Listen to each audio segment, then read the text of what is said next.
Welcome everyone to the Credible Nerds podcast. My name is Justin, and I'm here with my fellow Mandalorians, my fellow bounty hunters. We got Nathan here in the house with us.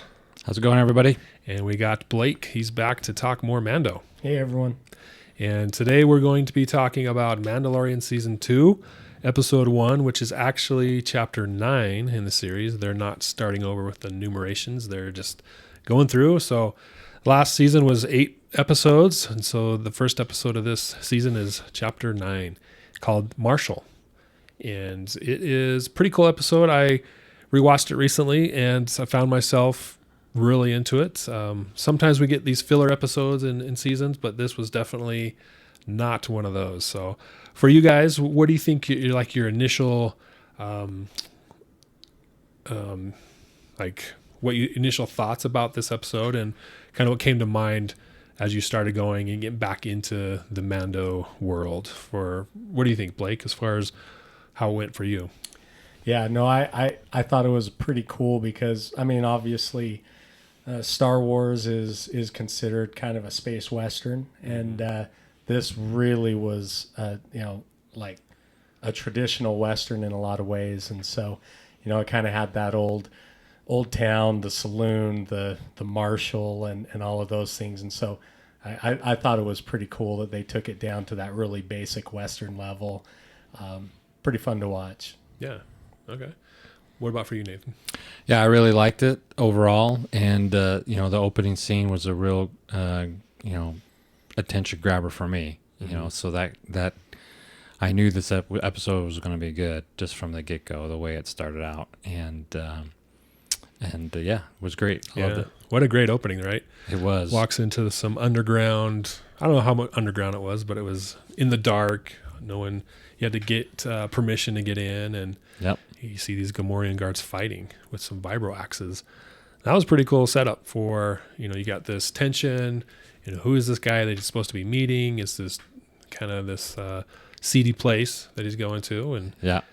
So last episode, Chapter 8, he's tasked with finding the people of Baby Yoda, return him to his people, which are the Jedi. Yep.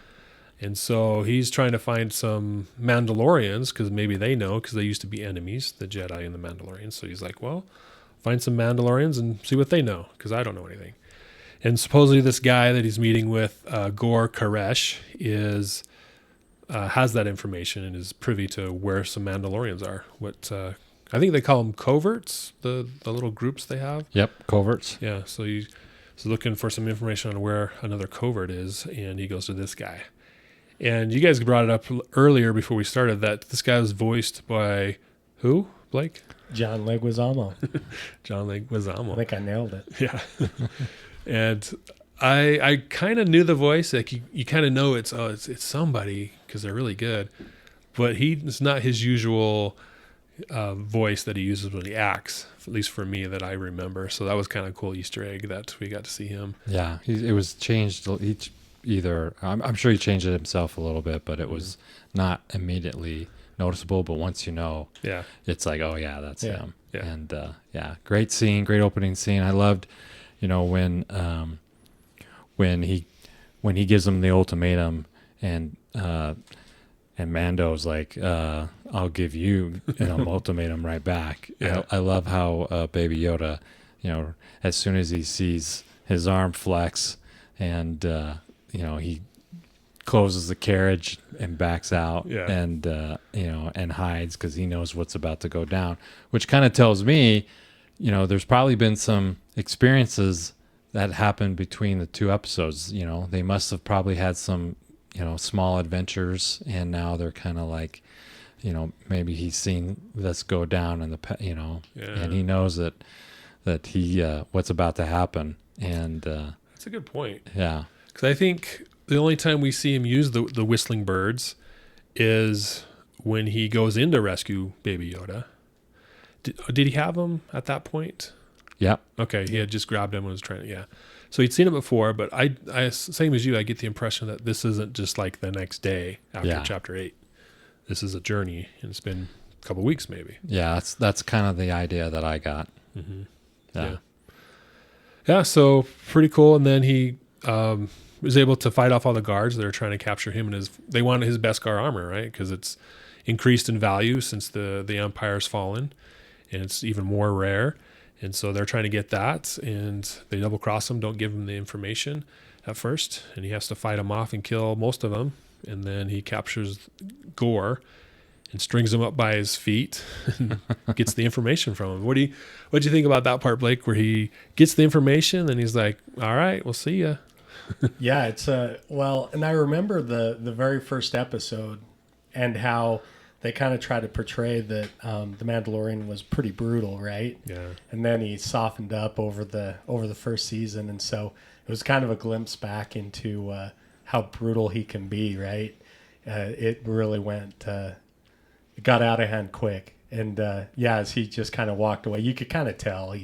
He said, well, I promise you won't die by my hand. And if somebody ever says, I promise you won't die from my hand, I'm going to say, let's clarify on that before I give you the information here. Yeah. But yeah. But that was great. So obviously the place that they were, when he arrives, there's no one's walking the streets, right? It's dark. He strings him up. He shoots the light out, and then all of a sudden you see those red eyes come out in the dark. So obviously this is a place where after the sun goes down, everyone's indoors and no one comes out. And dangerous. He knows that, yeah. But it was a great scene. I really enjoyed it. And I really enjoyed it's interesting because as we'll watch the episode, as we continue to talk about the episode, as you mentioned, Blake, you see this ruthlessness, and that's kind of what that's what we all enjoy, right? Watching the Mando do his thing. Yeah. But did he mention that this is obviously, or maybe it's not so obvious, but is this the first Mandalorian that they've lured in, and because it sounds like he's done this before? That's the impression I got, and that he may have been able to obtain some of that Beskar type armor, and been able to make a profit off of it. Yeah. So obviously he's dealing with Mandalorians, and he's been able to do that. So does that mean Mando's just on another level and been able to take out all his protectors, his guards, versus the ones that have come up in the past? I don't know. Yeah, I think that would be my guess. They don't explicitly state that, but I did get that impression that this isn't the first time that they're doing this. Yeah, because they have it all planned out.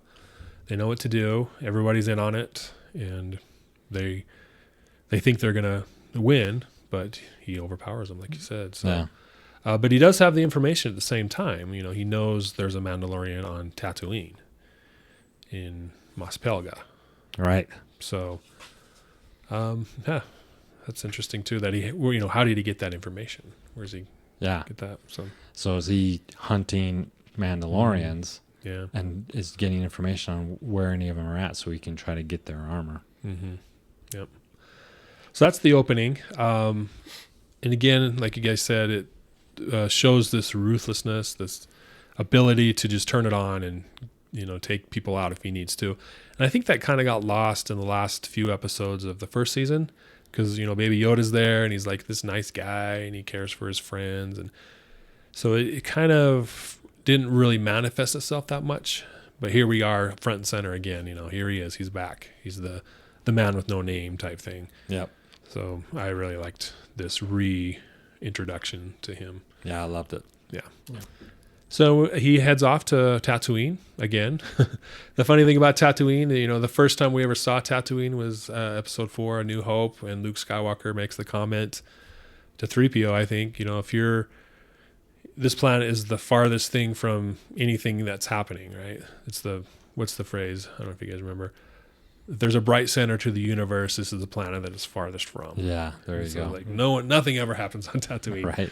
But yet, through the movies, through this show, they keep going back to Tatooine. That's where all this stuff's going on. So. Seems to be the main place where everything happens. Everything goes through Tatooine, which is kind of funny. But yeah, he heads back. He meets up with Peli Moto, the woman mechanic from previous season that we were introduced to, because she knows where everything is, apparently. She's got the info. Yeah. What do you think about the reintroduction of Peli Moto, Blake? Did you like that? Oh yeah, I mean she's just cool and she's kind of a crazy lady and her getting back with Grogu and everything that was cool. It was fun to see them get back together and fun to see just the way she interacts with Mandalorian. It's just kind of and the droids and everything. It's just fun to watch the banter between the two of them. She's fun. Yeah. Yeah, she got that crazy hair too. She does.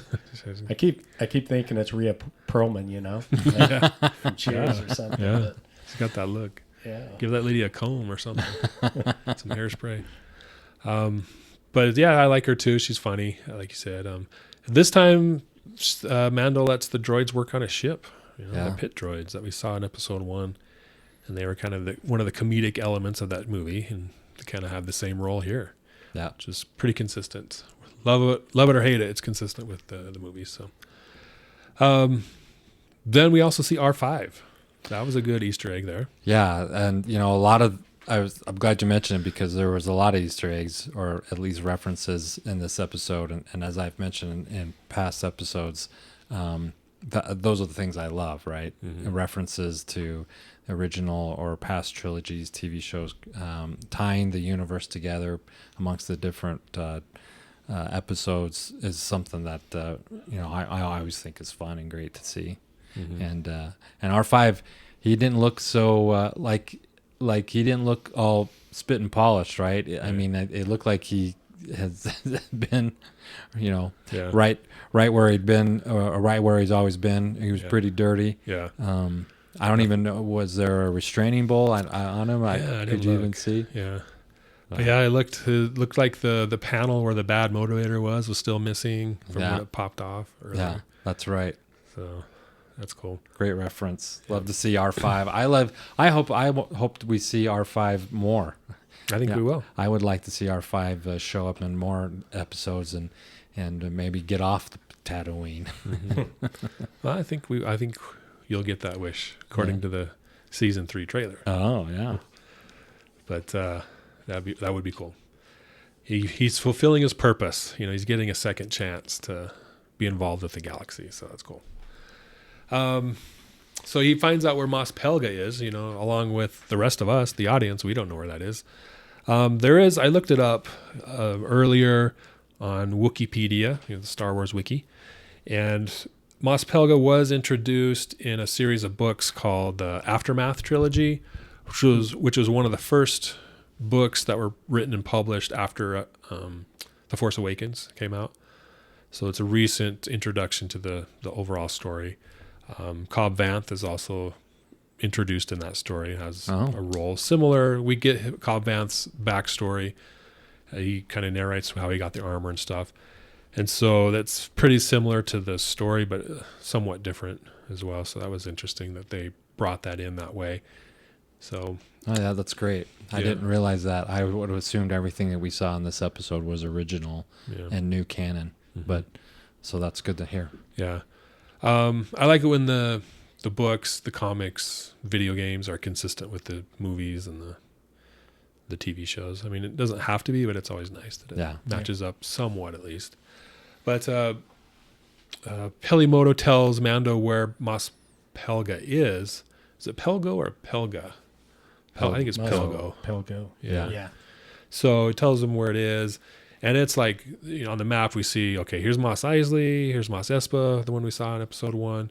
And then Mos Pelgo's like, way far away. So he has to get on his speeder bike and with Baby Yoda, and they head off into the sunset. Yeah. We kind of see him driving along. He meets up with the Tusken Raiders, camps out with them, keeps going.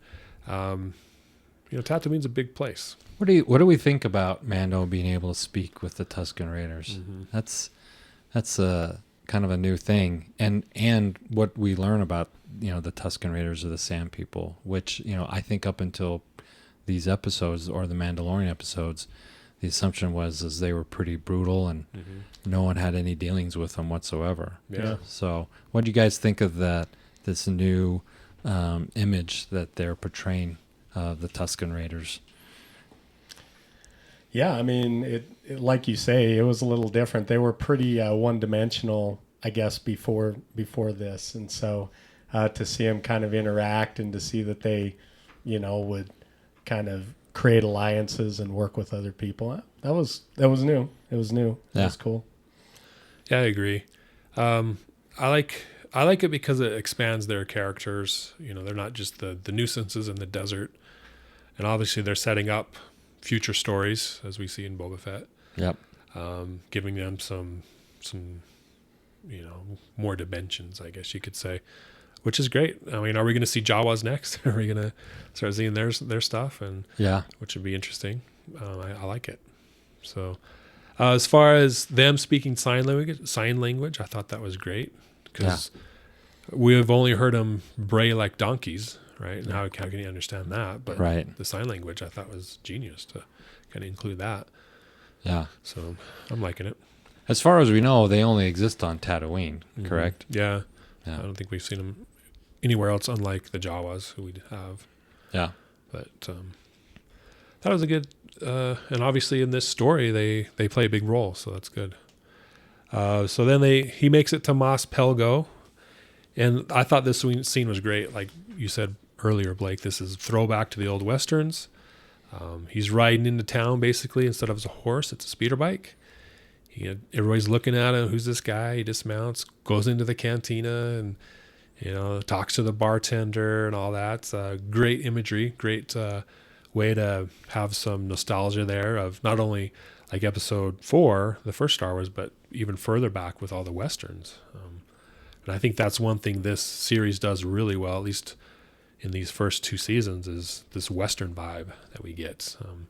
A lot of people like it. My father-in-law, he's a western guy, and we introduced him to this show, and he's loving it because it's got that western feel, and he's like, oh yeah, that's John Wayne right there, Yeah. all that stuff. So Yeah. it's ingenious. No, it is. It's super cool. And it's funny, you never, in a Western, you never go into a town and have 2 or 3 days before there's trouble. It's Yeah. like the very first saloon you walk into, Yeah. and there's already a shootout. So. Yeah. That's cool. And that whole interaction between Mando and Cobb Vanth, the sheriff, was interesting because we saw kind of a showdown take place, and then it gets interrupted.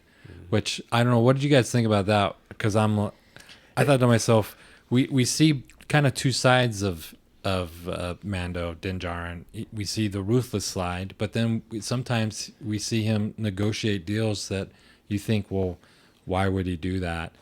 I mean, he could probably obviously just take that armor, right? Yeah, just kill him and take it and leave town. Yeah. Say, oh, that dragon's your problem. Yeah. So why do you think sometimes we see different sides of him and these kind of interactions with him? What do you think is going on in his brain, or what is he seeing that is where he's able to be like, yeah, I'll help you out, versus the opening scene where he's just like, hey, I want this information, I'm going to get it and I'm going to get it the way I want to get it. Right. Well, you bring up a really good point, because there is 2 sides of the coin that we're seeing. And I think at first he would have been like, if season 1 would have been, he doesn't meet Baby Yoda. There's not that whole thing. I think he would have stayed on that path of being the ruthless mercenary. He's just out for bounties to get money, help his people out. But with the introduction of Baby Yoda, that brings out a soft side to him, like a paternal side, because it reminds him of when he was a foundling, people took him in, took care of him, helped him out. And so with the introduction of Baby Yoda, that reminds him of that it's good to care about people. It's good to help them out. Yeah. And so he's learning how to fit that into his mercenary ways, is kind of what I'm gathering. And so this episode, he's like, I think at first they're just going to shoot it out and he's going to take it. But then he's open to new ideas at this point from here on forward. Yeah. Well, and I kind of wonder as I watch these, because some of the episodes are really good and really well thought out, and some are a little bit imbalanced. Still good, but the balance isn't, quite right, and pacing's not quite maybe right. And I wondered that on this one, because right there it's like, all right, we're not even talking. We're going to shoot it out right here. And then, kind of they have the episode or the situation with the dragon, and then all of a sudden they're kind of striking a deal. And so, you bring up a good question. I felt like, man, is this just kind of imbalanced? And it's like they're trying to get to the next story point and it just is kind of rushed a little bit? Or is it that two sides of the coin, like you say, kind of that internal, like, well, this is how I've been, but now I'm kind of softening up and I'm got a soft spot for helping people. And I don't know, Yeah. Because I'm like, he could have been like, that Krayt Dragon's your problem. Yeah. Just give me the armor and I'm out of here. Mm-hmm. But obviously he sees him. I believe the owner of the cantina mentioned him that he was the sheriff. So he obviously was like, look, if we're going to duel it out, we'll duel it out. But at the end of the day, if he's acting as the sheriff, he probably thinks he's a good, upstanding guy, and wants to help him out or help people out when he can. Mm-hmm. But it shows that he's not a one-dimensional character, right? Right. He's evolving, as you said. Mm-hmm. And the marshal kept up bringing, well, were you going to do this in front of the kid? You know, hey, there's a kid here. Do we want to do this violence here? And Good so point. he's kind of appealing to this side of him. Yeah, good point. That's exactly what I would say. Like, there's a kid here. Yeah. Maybe we don't do this. Maybe you don't want even to. if there isn't a kid. Yeah. Maybe you don't want to murder me in front of your son. Yeah. So I think, and then it worked to some degree. I mean, Yeah. maybe not. I think initially he was like, nah, it doesn't matter. But then when he had a minute to think about it, he's like, oh, yeah, okay. Yeah. Maybe. Deal. Yeah. So then the Krayt Dragon shows up. We don't really see it. We see kind of the fins, and it looks like a shark swimming through water as it goes through the sand. It seems like it. This part was interesting because it seems like it can go anywhere in the desert. It wants to. Like, there's no rock. It's just sand, like Dune, right? That's the impression I got. You weren't. If it was sand, it was like the water, basically. Yeah. It can go anywhere. What do you guys think about that effect? It was cool, and I appreciated this one because I think in episode 4 there's a skeleton of a Krayt Dragon, right? And so it's cool again that they're bringing these elements in, and now we actually get to see one alive in the flesh and moving through the sand. Yeah. And so that was great. Loved it. So do you think the one from episode 4 was a baby Krayt Dragon, or is this just like an unusually large dragon? Yeah, I wondered that because, the size differences, and if there was one, first of all, and then second of all, what were they? Because, and is the skeleton, is it in proportion to the body? Because it seemed like the one in episode 4 was small. Yeah, it was like a big snake. But maybe it was just so far in the distance. And of course, I haven't seen episode 4 in a while, so maybe I don't remember. And was that an additional scene that was added on, or was that on the original? Yeah, it's always been there. So yeah, but it was smaller. So maybe it was a baby, or this one's just lived. Maybe as they live longer, they get bigger, bigger, bigger. Yeah. What'd you think of it going through the town, right down the middle of the street? I'm like, that's convenient. It was at least, really considerate to the town, And I kept thinking, like, as things were falling, but then it went right through, and all the buildings were still intact. Yeah, right. Considerate dragon. Yeah. You just wanted the bantha. Just wanted the bantha. But yeah, it's a little deceiving how big they are. Because in the end, and we'll talk about it, it looks like it's way bigger than what it looked like when it was going through they're going through the street. Mm-hmm. Good points. So then we go back to Mando and Cobb Vanth, and they strike this deal. Hey, I'll give you the armor if you help me with this problem. And now, of course, it's not just any armor, right? Right. I mean, when we good point. When we see it, we're like, that's a big reveal right there, right? That's Boba Fett. That's right there. Boba Fett's armor. He's lost a lot of weight, but that's Boba Fett. Yeah. And you see the big, dent in the helmet. There's no mistaking that's Boba Fett's armor. I didn't think it was Boba Fett but I knew obviously from the moment he stepped into the door that was Boba Fett's armor. Yeah. And we think at this point that he's going to show up from one of the episodes in the first season. So that was pretty exciting because you're like, okay, he's got to be coming. Yeah. He's just got to. They wouldn't just show us the armor and then nothing. Yeah. But then, of course, you're like, how did he get the armor? All right, this is getting good. Yeah. That was great. Yep. So I initially thought it was Boba Fett for like a maybe a second, but Did then ya? when he started talking, I was like, okay, that's not him. Yeah. Who is this guy? But yeah, that was an awesome reveal.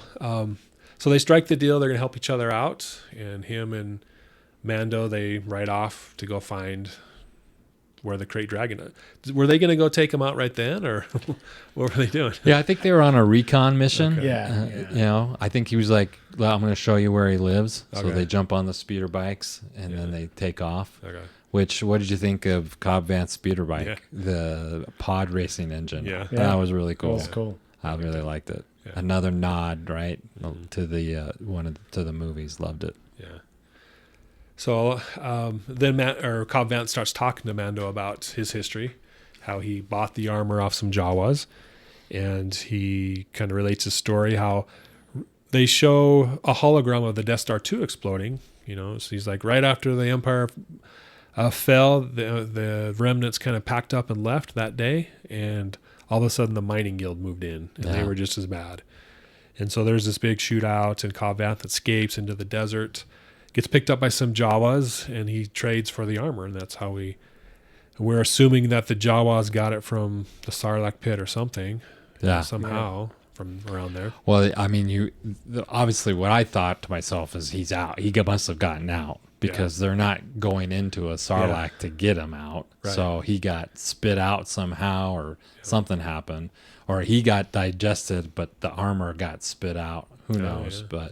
But yeah, you know, that's just another little, you know, indicator that, you know, he might still be alive. Yeah. I don't know. Yeah. But, you know, you're like, there's no way. How could he be alive? Yeah.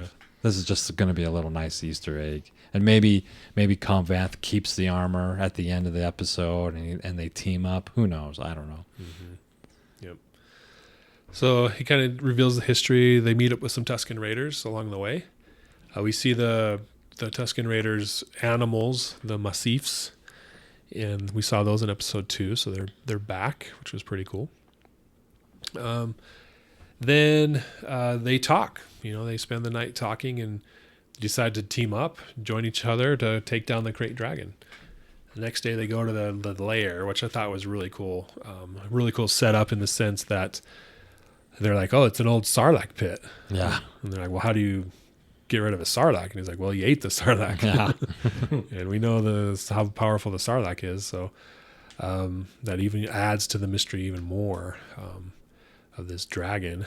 And I thought the cave, the lair was interesting in that it was sideways. Yeah. Because usually we see the Sarlacc pit, it's like in the ground this way. Maybe I was thinking maybe the pit is up at the top of the mountain and the Krayt Dragon Burrowed in. and came up from underneath or something like that. I don't know. But yeah. Definitely not a pit if it's a tunnel going right. sideways, right? Yeah. Yeah, I was just wondering if that was a vertical Sarlacc somehow. That would have been cool visual to see. That would have been cool. Certainly possible. Yeah. But so they decide to come up with this plan, or they lure, in this part they have the Bantha and the Tusken Raider go out to see if it's there, right? Oh yeah. And the drag comes out and eats the guy. Yeah, why, Yeah, what the heck what was a that? jerk dragon, man. I like how the camera panned back to the sand people and they're just like, oh no. We just sent Bob to his death. Yeah. The Bantha's just like, hey, The band what's just going stood on? there. The rope that it's staked Yeah. down to is gone and it just sits there like, all right, Yeah. guess I'm out of here. Yeah. That was pretty funny. Yeah. Poor sand people. What do you think about we see it here, it evolves into the Tusken Raiders and the villagers teaming up. They don't Yeah. have a good history. For you, Blake, how did this go down? Was it plausible, believable, unbelievable? I mean, yeah, it was fine. You know, it's a 1 hour episode, and you can't really dig into all that too much. But they had a little bit of a quarrel there at one point, and then worked it out or whatever. But I guess when you've got a dragon that big, I guess My enemy is terrorizing your both enemy. of you, Yeah. then I guess you can get together pretty quick. So yeah, it was fine. Yeah. Okay. I liked it. It happened quick. Like, we've been mortal enemies for years, and Right. hey, let's go join up and get this guy. And Yeah. they work together pretty well. But like you said, it's a 1 hour episode. So. Yeah. We don't really need to see all that. They armor up, get all the explosives and all that stuff, and head out to the Sarlacc, or the old Sarlacc place, but where the dragon lives. And I thought it was cool when they were headed there. The Tusken Raiders were riding in single file Oh yeah, there you to go. hide their numbers. Another Yeah, good nod. yeah, I also liked, and earlier too, when Cobb Vanth escapes from the mining guild that comes in, they show him pull out a Camtano yeah, out of the speeder car. I'm Yeah. like, oh, there you go. yeah, I like it. yeah. Yeah, another There's great. always good stuff in those, isn't there? Yeah, Yeah. another great Easter egg. Yeah, I guess they're like the safes of Star Wars. Yeah, You know? obviously though they don't work very well because everyone's opening them. Yeah. You just get a hold of one, you can open it right up. The code is universal. Yeah, 1, 2, 3. 1, 2, 3, 4. Yeah. So, all right. So they head back. They come up with a plan. I was hoping to see more of a montage here, but they kind of had one where they set up their attack and planned it out and stuff, which is we've seen 100 times in other movies and stuff. But Yeah, I thought it was done well. For what we saw. what'd you think of their plan? Was it plausible? Did I think like it would that's gonna work? Totally, or were you like that doesn't make any sense? There's no way that's gonna work. Yeah. I liked it in the sense that they draw them out as a diversion and then blow them up. It's Yeah. pretty simple. And I'm like, well, that's cool, but you know it's not going to work. Yeah, Nothing right. ever goes to Nothing plan. ever goes Yeah. according to plan. But I thought it was plausible, yeah. Yeah. Yeah. What about for you, Blake, as far as the montage and the planning and drawing them out? Where'd they get all those bombs? Yeah, I know, right? That's a pretty small town. They've got alcohol and bombs. That's the two things. They're a mining town, so maybe they Oh, mine, yeah, that's a good point. mine There you explosives or something. I don't There know. you go. No, it was cool. And then I think at one point when they add a bunch of different rocks and the Marshal says, "Oh, well, where are all those reinforcements coming from?" Yeah. And I think Mandalorian said, hey, "Well, I offered up the village," or Yeah. and hey, that was pretty cool. Yeah. Speaking of scale and proportion, they have that very discussion, don't they? They're like that's way more bigger than who are the people? Oh, those are the rocks. They're like that doesn't seem right to me. No, it's in proportion. scale. That's the scale. It's right. Yeah. We're Yeah. gonna need more people. Yeah, so that's the first hint we get that it's going to be huge. Yeah. And it was. So they draw it out, and first they use the harpoons to spear it. And I thought it was funny how they're like, "Oh, we got him." There's like Yeah. 6 Tusken Raiders, like, "Oh, we got him now." And he just rips them I know. out. It's like I thought to myself, those are toothpicks against a Yeah. giant, right? It's just how are those things going to hold them Yeah. or drag it out? But whatever. Yeah.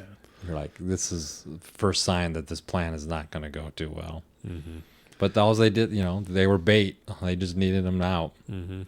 And then what did you think when the Krayt Dragon gets really mad and he spits out that acid? Oh, that was crazy. Oh yeah, I Wasn't totally it see that unexpected? coming. Yeah, did not see that coming. Yeah. I Yeah, thought it was great because, if you just had this monster going around chomping people, yeah, that's pretty terrifying. But that acid or whatever it was, Yeah. the bile is like, whoa, that's next level. yeah. You can't run from that. Just melting people. Yeah. I wonder if they knew. I wonder if they would have maybe had a different plan if they had known that that the Krayt Dragon could do that, because there was a lot of people down there pretty close to it. Yeah. And when you see that, I think it's kind of a fallback. We're done. Yeah. Retreat. We tried. Retreat. New Let's plan. move. Yeah. I don't think they knew about it because they weren't prepared for that. No. They were just doing their thing, and then all of a sudden that happened.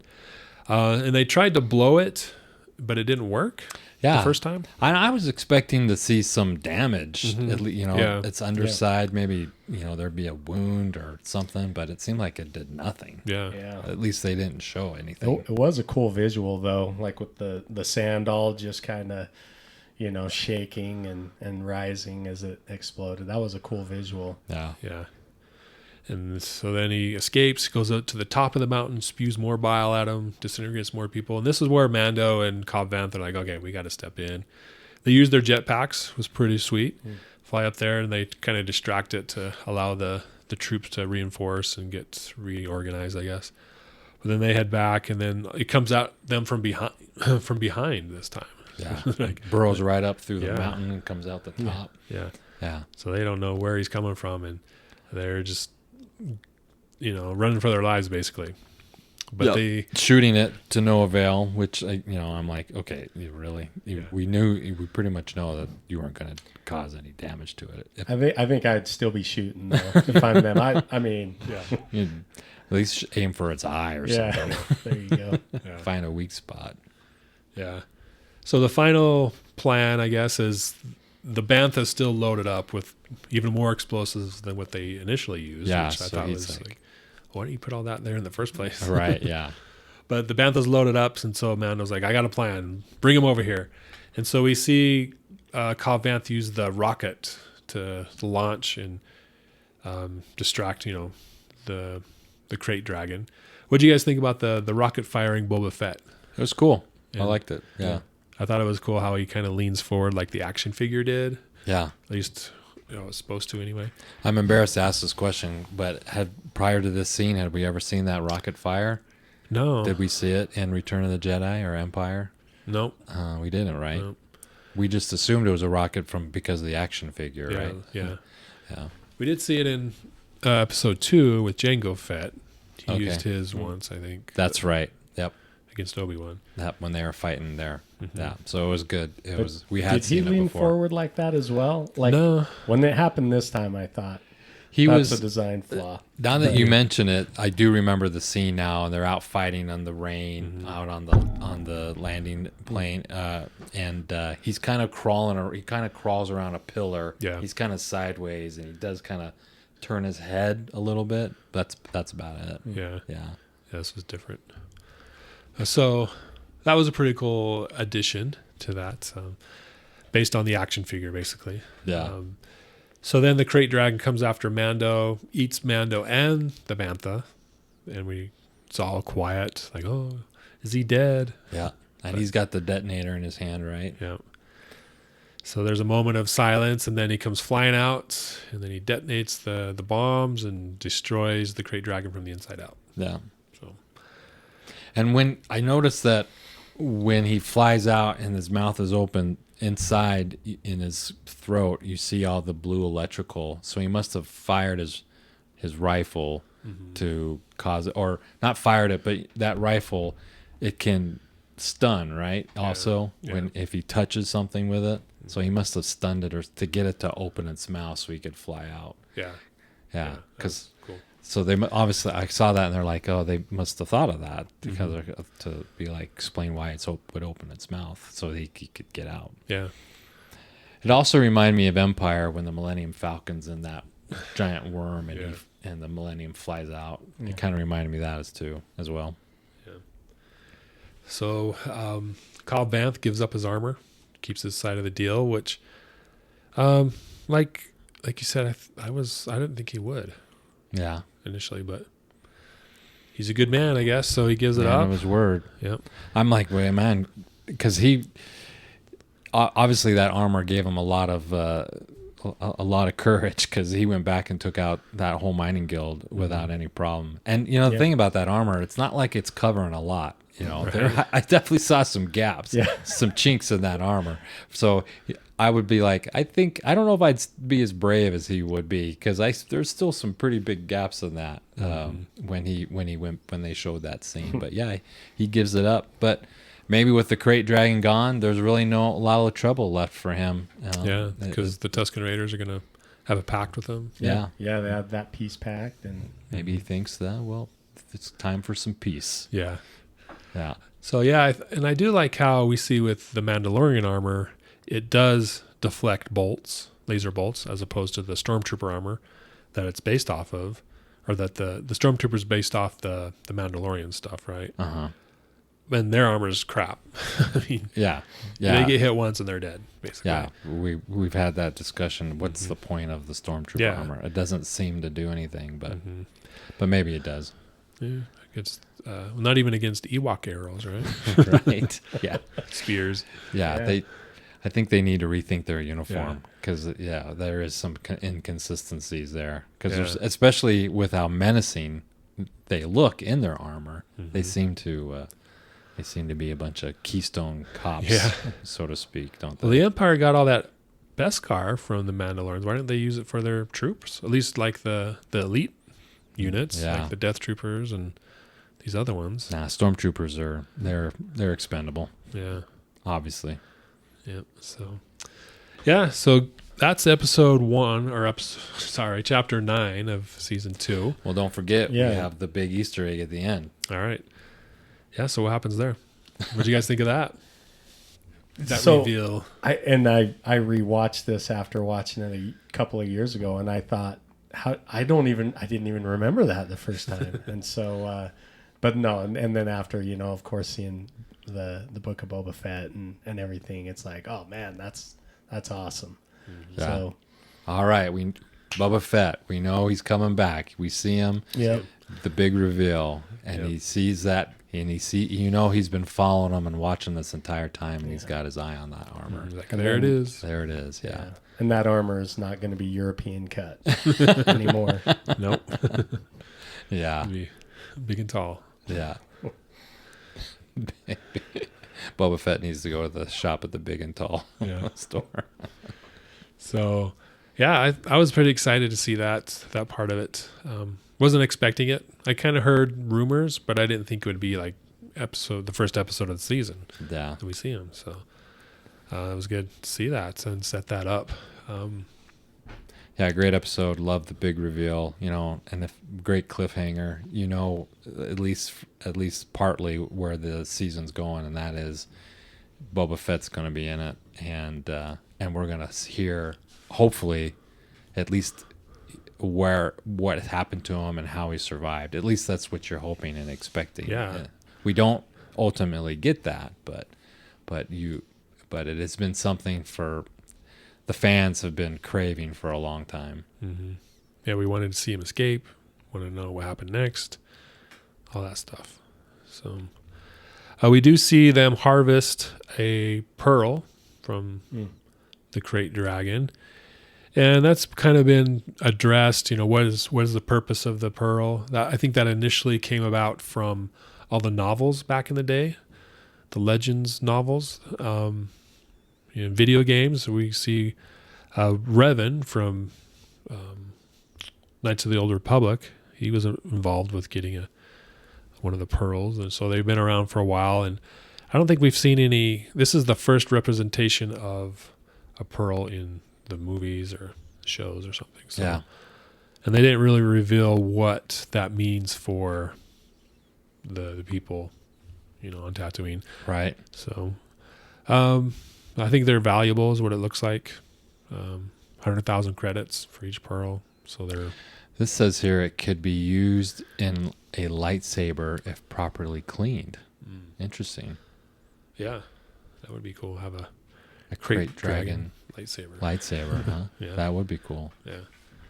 So there's that. And then another thing about the Krayt Dragon is when the episode 4 first debuted in theaters back in the day, Obi-Wan, he used the Krayt Dragon call to scare off the Sand people. That's to right. help Luke, right? And it's gone through different iterations. Like the first movie was just basically a yell, like a modified yell that they did in post-production. And then it kind of evolved over time. When the special editions came out, it changed. When the movie was released on DVD, it changed. And then when it was released on Blu-ray, it changed a little bit. These are just small additions and tweaks here and there. But the one we got here is consistent with what we've seen, I think, since the DVD release. Yeah, more closer to the original sound we heard, I Yeah. think, is what you're saying. From the DVDs, yeah. Yeah. And so that's good that that's consistent. We heard it throughout the episode. Every time the dragon showed up, it would have that yell. Yeah. So I thought it was cool that, hey, Obi-Wan mastered it, and he used it to his advantage throughout time. So, any other Easter eggs or plot points that you guys liked and noticed as we were rewatching the show? Yeah, no, I can't think of any others. Okay. I think we covered a lot of them, but overall feel for me of this episode was it was classic Star Wars. It had that old Western feel. Back on Tatooine. Tatooine always brings those vibes back. Those Star Wars vibes and just the story, right? This quest that they got to go on and slay the dragon, the literal dragon this time. Yeah, it was a great episode. Really enjoyed it. Yeah. Definitely one of my top favorite of the series so far. Yeah. And it sets up, like we said, Boba Fett looking for his armor. Cobb Vanth is still around in the series later on, or in this overall story later on at least. Grogu, Baby Yoda, he was there. Yeah. Didn't really do much, right? Didn't see a lot of Grogu in this episode, which, I'm okay with. Yeah. Do you think that's one of the reasons why it was a better episode? Because there's less having to worry about keeping Baby Yoda safe when all this crazy stuff is going on? Or No, I mean, episodes that have more of Baby Yoda, Grogu on the screen are just as good, but they each need their screen time, their day in the sun, or in this case, 2 suns, and I was fine with it. I mean, I didn't think it was better because of it, but I was fine with it. I like them both. Okay. Yeah, I feel he was more comedic elements. Like every once in a while they'd pan to him when they're riding the speeders and his ears are flapping in the wind and he's smiling, or just stuff like that, which is good.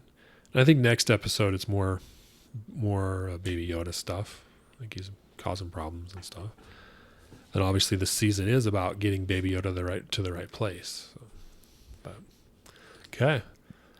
As far as overall thoughts, rankings, for me, I would rank this as one of the better episodes in the series, episodes or season 1 and season 2. I'd give it a 9 out of 10.